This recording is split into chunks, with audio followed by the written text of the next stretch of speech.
quite pretty. There's a point where no matter what experience you're having, whether it be negative or positive, there's a point when you accept it that it's just okay for it to be like that. It's absolutely fine for it to be like that. And strangely, once you accept it and it's fine as it is, you're then in a space where you're granted the power and the ability to change it. Isn't that really odd? Just as you don't need to change anymore because you've accepted it and you're like rolling with it, you then are able to. You can touch that source where you can just change it in a heartbeat. That's bizarre. And it just struck me that happens. Beautiful, beautiful Bangai. And the Bangai is a name for the smaller temples. Look at this. I was absolutely exhausted, literally had nothing left, and I'd asked for some universal help for accommodation, food.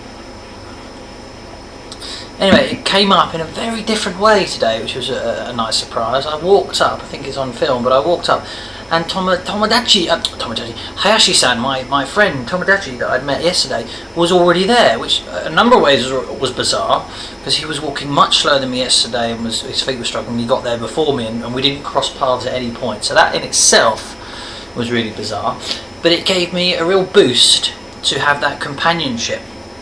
So then we headed off into town together, and I had a real boost by being by meeting up with him. It gave me extra energy, so that served that purpose, which was brilliant. So thank you for that.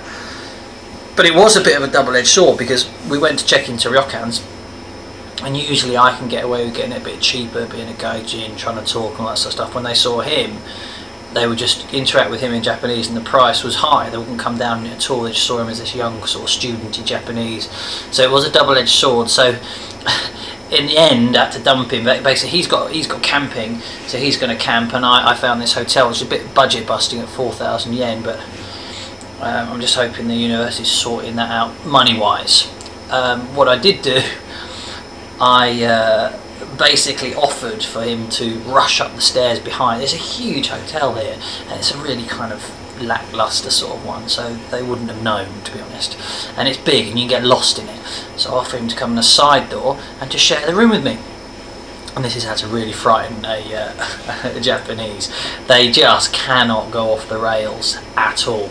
He was there telling me yesterday how, in England you learn that Japanese are very, straight, and not so anymore. And just by offering to kind of share the room, it just threw him off the track completely. Is that illegal? I went, yes, absolutely.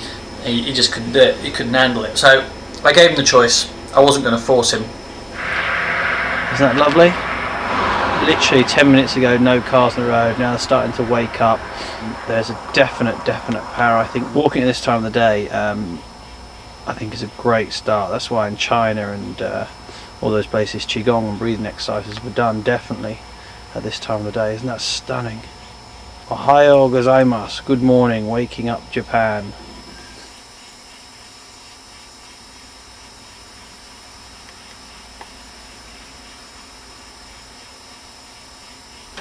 And so on a Sunday morning, I eat my breakfast from a tree house looking out over here.